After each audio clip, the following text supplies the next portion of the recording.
Bienvenidos a un nuevo capítulo de Ecosalud, el programa multiplataforma del Eco Multimedios, donde hablamos de prevención en salud. Hoy nos acompaña el doctor Marcelo Bricio, él es cirujano cardiovascular. ¿Cómo estás, Marcelo? Bienvenido. Hola, muchas gracias por la invitación. Marcelo, ¿en qué circunstancias acudimos a vos, a tu consultorio? Y si es respecto de la prevención cardiovascular, es tarde. Porque digamos, mi trabajo es tratar de resolver algunos inconvenientes que se plantean con enfermedad ya instalada, ¿sí? ¿Qué pueden ser cuáles? Desde lo cardiovascular estrictamente tenemos los pacientes con enfermedad coronaria. Bueno, hay pacientes con enfermedades valvulares, no están tan relacionadas algunas con lo coronario, pero también existen estos pacientes. Y lo que es fuera del corazón, todo el árbol arterial. El árbol arterial se ve afectado tanto en los miembros inferiores, como en la aorta, como en las arterias que van al cerebro. Son habitualmente las más afectadas. Bueno, ahí también trabajamos nosotros cuando hace falta. ¿Y en qué patologías y circunstancias amerita una cirugía en estas patologías? Bueno, no hay un diagnóstico específico que obligue a una cirugía o la contraindique. Por lo general hay que evaluar en conjunto todo lo que es el paciente, como en todos los casos, ¿no? Pero en principio los pacientes que tienen problemas arteriales en los miembros inferiores y no pueden caminar o no pueden alcanzar una cierta distancia en sus caminatas, o que tienen dolor de reposo o de noche, o una úlcera o una gangrena, en ocasiones hay que realizar un bypass, por ejemplo, en la pierna. Hay distintos tipos de bypass, distintos elementos que utilizamos, prótesis, venas propias del paciente, etcétera, etcétera. Pero bueno, esa es una situación en la que en ocasiones el paciente requiere de una cirugía. También los pacientes que están afectados por un aneurisma de aorta abdominal, es una patología muy frecuente, mucho más frecuente de lo que uno piensa. ¿Y esto qué es? ¿Qué implica? Un aneurisma es una dilatación anormal de una arteria. Sí. En el caso de la aorta abdominal, la aorta mide 2 centímetros, 3 de diámetro, y el aneurisma es una dilatación, como un globo que se infla, más de 5 o 6 centímetros de diámetro. Digamos, por sentido común, un globo que se infla, en algún momento se rompe. Explota. Entonces, en ocasiones, cuando uno detecta un aneurisma de aorta abdominal y ve que el tamaño es lo suficientemente grande como para poner en riesgo la vida del paciente, uno encara una cirugía que es el implante de una endoprótesis, ¿sí? Es una cirugía, pero se hace todo por dentro de las arterias. Es un mix entre cateterismo y cirugía. Sí. Se pone una prótesis, se libera dentro de la aorta, es como un paraguas que se abre y se impacta contra las paredes de la aorta y deja sellado el aneurisma. Por lo tanto, el aneurisma ya no sigue creciendo, no debe seguir creciendo y el riesgo de ruptura se minimiza. Claro. Y cuando uno piensa en cirugía cardiovascular, uno automáticamente asocia que te abren el corazón. Sí, bueno, esa es la cirugía estrictamente cardíaca. Sí. Y también existen muchos procedimientos muy variados en cuanto a la cirugía cardíaca. Te había mencionado los procedimientos coronarios. Hoy existe, con mucho avance técnico, la angioplastía. Muchos pacientes que hace 50 años se operaban, hoy se realiza una angioplastía y es mejor para el paciente porque le ganas a la cirugía un tiempo. ¿La angioplastía qué hace? La angioplastía es lo que habitualmente se conoce como el stent coronario. Entonces, estos pacientes a veces requieren de una arteria ocluida, abrirla, y eso se logra con una angioplastía. Eso se realiza en el laboratorio de hemodinamia. Y en ocasiones tenemos procedimientos mixtos o híbridos en los cuales un poco se hace por bypass, un poco se hace por angioplastía o todo con cirugía. Eso ha evolucionado muchísimo y sin embargo la técnica básica inicial de la cirugía coronaria es estrictamente la misma que presentó Favaloro hace 60 años o casi 60 años con su primer bypass realizado en la Cleveland Clinic hace casi 60 años. Un visionario, ¿no? El doctor Favaloro. Totalmente.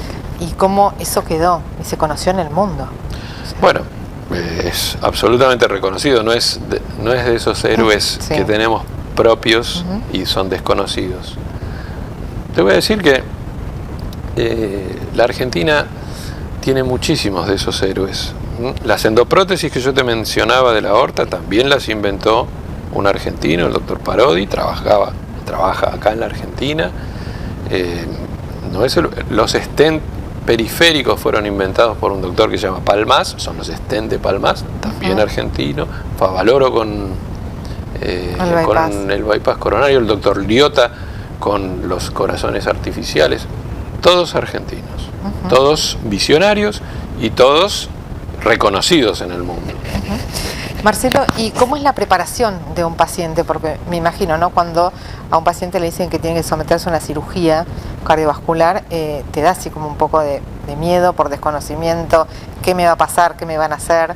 Digo, pensando también cómo son los procesos, habrá algunos más, menos invasivos. Totalmente, ¿no? Totalmente. La preparación en sí es multidisciplinaria, vale decir, un paciente que se va a someter, por ejemplo, a una revascularización miocárdica, esto es bypass coronarios, tiene que estar evaluado desde todo punto de vista, no solamente cardiológico. Se hacen ecocardiogramas, electros, espirometrías para ver cómo funcionan los pulmones, estudios de la sangre para ver cómo está el hígado, los riñones, estudiamos el cerebro. ¿Por qué? Porque cualquiera de las alteraciones que pueden afectar a esos órganos pueden repercutir en el resultado de la cirugía. Por lo tanto, la evaluación prequirúrgica es muy estricta, es muy concienzuda y, por supuesto, esto no es un trabajo que hago yo, esto es un trabajo de equipo y es un equipo de mucha gente. Tanto la preparación, la propia cirugía, que estamos rodeados de como mínimo 15, 20 personas, y la recuperación del paciente en la unidad de cuidados intensivos, es realmente un trabajo de equipo detallado. El Favaloro justamente decía que esta era una cirugía de detalles. Un detalle hace que todo pueda fracasar. Un mal cuidado de un pequeño detalle puede hacer fracasar todo el procedimiento. Me imagino como un reloj, ¿no? Completamente. Si falla, ¿no? Se altera todo lo que sigue. Completamente, completamente. Así que los pacientes son sometidos a múltiples evaluaciones. En la cirugía hay una coordinación absoluta entre anestesista, ayudante, instrumentadora, perfusionista. La perfusionista es una técnica que maneja lo que se llama la bomba de circulación extracorpórea. Es una máquina que recoge la sangre del paciente, la oxigena y la bombea nuevamente al paciente. Pero durante ese proceso el corazón puede estar quieto, con el paciente vivo, obviamente, y nosotros podemos trabajar abriendo cavidades o realizando los bypass de manera precisa. Bien, todo eso es una acción muy coordinada. Claro. Y después pasa a la terapia, donde lo recibe la gente de recuperación cardiovascular, las enfermeras, nosotros mismos, otros médicos que se ocupan de otros monitoreos, y después el paciente, cuando está en condiciones, pasa al piso, donde también requiere de cuidados muy especiales, de kinesiología para que puedan recuperar su capacidad respiratoria. O sea, estamos hablando de muchísima gente involucrada en el proceso de una cirugía cardíaca. Marcelo, ¿y qué ha pasado con las distintas técnicas con el tiempo? Mencionabas cómo ha avanzado la tecnología. Muchísimo. ¿Qué es lo que se puede hacer hoy? Hablando de Tandil, ¿no? Una ciudad mediana, donde por ahí en muchas ocasiones había que derivar, y sabemos que muchas prácticas se están haciendo en la ciudad y tiene que ver con este avance. Mira, las técnicas de cirugía coronaria que yo te mencioné, que básicamente son lo mismo que hacía Favaloro, me refiero a que cómo se encaraba el paciente, la técnica es casi invariable. Por supuesto que la tecnología ha ayudado mucho, los elementos de maquinaria son mucho más modernos, son mucho más precisos, por supuesto que el soporte hematológico es mucho mejor, etcétera, etcétera. Y los conocimientos, luego de 60 años de realizar estos procedimientos, uno sabe por dónde ir y por dónde no encarar, o tratar de evitar tal o cual camino. Así que en ese sentido ha avanzado muchísimo la técnica y los resultados también. Así. Y los pacientes, además de esto, ¿no?, de todo el proceso que hay de preparación, cirugía, después, bueno, ¿cómo es el seguimiento? Y qué pasa también con lo emocional a la hora de afrontar un proceso de estas características. Bueno, yo particularmente trato de ser lo más claro posible con el paciente cuando tiene que encarar un procedimiento de esta envergadura, pero tratando de que no le genere miedo, o por lo menos el menor miedo posible. Que no lo paralice. Que no lo paralice ni a él ni a la familia. Las decisiones por lo general las tomamos en forma conjunta. Un paciente que cree que no quiere operarse o que pide una segunda opinión o tercera opinión, los pacientes son los dueños, así que son los que toman la decisión. Yo puedo en una ocasión insistir en que debería operarse o en que no debería operarse tal o cual paciente, pero la decisión en definitiva la toma el paciente y su familia. Yo trato de que cuando el paciente llega a la cirugía, llegue confiado, llegue pensando que el procedimiento va a pasar y que él va a estar mejor. Claro, que eso es lo mejor que le puede pasar cuando se operó. ¿Hay una prevalencia en edades, mujeres, hombres? Sí, por supuesto que también existen muchos factores de riesgo y entonces esto hace que ciertas edades o ciertos hábitos hagan que una persona tenga más o menos posibilidades de enfermar de las arterias coronarias, pero lo que sí está visto y es indiscutible es que los pacientes son cada vez más jóvenes y que la enfermedad es cada vez más grave. ¿Y esto con qué tiene que ver? Y yo creo, pero esto es intuitivo, yo creo que en parte con los hábitos que tenemos. Así tanto de alimentación, culturales, todo, por ahí entra todo. Todo. Los malos hábitos, los hábitos incorrectos de alimentación, el sedentarismo, y por supuesto también hay un peso importante de la genética y de la predisposición que uno tenga. Hay gente que es inevitable que va a enfermar, por más que tome todas las precauciones y que haga todo lo que tiene que hacer. Bueno, esa gente hay que cuidarla más todavía. Hay que cuidarla más, porque tratamos de que esas personas tengan el menor impacto posible en su salud. Pero cuando llego, yo ya llego tarde. Claro. Uno habla siempre del estrés, ¿no? ¿Es un disparador? Completo. Muchas veces encontrás pacientes que te dicen, estoy muy estresado. Bueno, uno piensa, todo el mundo está estresado. Pero tuvo algún impacto emocional importante en los últimos tiempos y desde ahí su salud o se desbarrancó o empeoró francamente o tienen un episodio agudo de alguna situación coronaria. Para algo que venía así como dormido también. Y sí. La pandemia, en ese sentido, ha empeorado las cosas en muchos sentidos. Primero, el hecho de que el COVID-19 fue una enfermedad inflamatoria que repercute sobre todos los órganos, no solamente la respiratoria. Nosotros estamos en todo el cuerpo, tenemos arterias, y nuestro endotelio, que es la capa interna de las arterias, tiene muchísima capacidad inflamatoria, así que todo eso también se vio durante la pandemia. Sumado a que el aislamiento al que nos vimos obligados, claro, hizo que la gente también deje de consultar y llegué más tarde a su atención médica cardiovascular.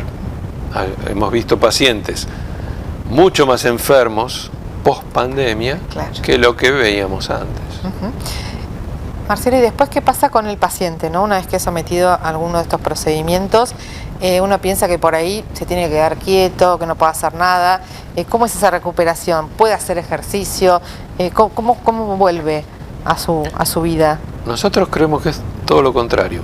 Si bien tiene que tomar ciertas precauciones, en especial al principio del posoperatorio, nosotros lo que queremos es que el paciente se reinserte a su vida lo más normal posible con actividad. Mira, te cuento, digamos, a grosso modo cómo es una cirugía. Una vez que el paciente se opera de un bypass coronario, pasa a la recuperación. Ahí va a estar como mínimo 48 horas, que son de monitoreo estricto, permanente. Puede ocurrir una serie de complicaciones que requieren de una acción inmediata, entonces son pacientes que permanecen en el área crítica. No porque estén mal, sino porque pueden complicarse. Una vez que el paciente supera esas 48 horas y si todo está bien, pasa al piso.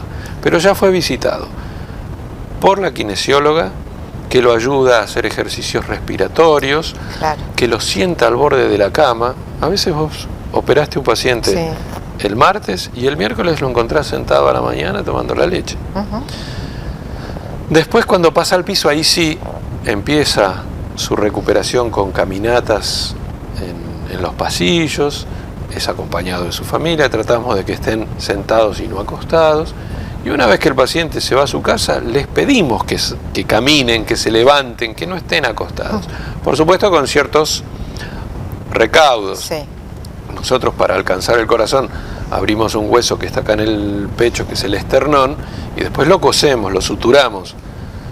El hueso se va a afrontar y se va a soldar, pero es como cualquier otro hueso, tarda 40 días. Entonces en esos días nosotros tomamos ciertas precauciones, les enseñamos cómo levantarse, cómo acostarse, siempre pedir ayuda. Pero levantarse, caminar, volver a la actividad lo antes posible genera una recuperación mejor que si el paciente se queda en la cama. Salir a hacer caminatas después, alguna actividad física, después de ir recuperando. Totalmente. Por supuesto, cuidarse de ciertas situaciones climáticas o cualquier cosa de eso. Pero los pacientes tienen que volver, como mínimo, a volver a ser los que eran antes o mejor. Porque tienen, en teoría, más capacidad cardiológica o cardíaca que antes del procedimiento. Por supuesto, después de la cirugía, pasado cierto tiempo, a veces 3 meses después, uno empieza a hacer una serie de evaluaciones para ver cuál es la capacidad funcional del paciente, si la recuperó, si no la recuperó, si falta algo, si hay que completar con tal pastilla o con otra angioplastía o lo que fuese. Pero llevar al paciente a la actividad de la manera más segura posible. Y tratar de intentar no llegar tarde, ¿no? Esto de los controles, ¿no? Como prevención, ¿no? Yo te digo, los pacientes que llegan a mis manos, de alguna forma uno dice llegan tarde. Casi siempre, porque ya están enfermos. Claro. No porque estén mal a lo mejor. Hay pacientes que están asintomáticos, no solo de coronarios, a veces de las arterias que van al cerebro, como las carótidas, y están con una oclusión inminente que uno la detecta de casualidad. Ponele, uno le pidió un ecodoppler y ve que apareció. Y el paciente no tiene nada. Esos son pacientes muy difíciles de convencer, claro, que se tienen que operar o que se tienen que realizar algún procedimiento. Si no siento nada. Si no siento nada, ¿de qué me voy a mejorar? Y sin embargo, ahí sí es prevenir, por ejemplo, una complicación de la oclusión de una arteria carótida, ¿sí? Pero ese paciente, por definición, ya está enfermo. Esto es lo que nosotros llamamos una prevención secundaria. El paciente para la prevención primaria tiene que ir a ver a Luis Sico. Sí. Por supuesto, y también los que ya están complicados, pero me refiero a que el paciente que ya tiene placas arterioscleróticas o ya tuvo síntomas, ya es un paciente enfermo. Lo mío ya pasa a ser una prevención secundaria, cuidar lo que hicimos nosotros. Para que eso no se siga agravando, por supuesto, terminar en casos más graves, ¿no? Sí, básicamente. Sí. Marcelo, muchísimas gracias. No, muchísimas gracias a vos por la invitación. El doctor Marcelo Bricio, cirujano cardiovascular. Nosotros nos reencontramos en un próximo capítulo de Ecosalud.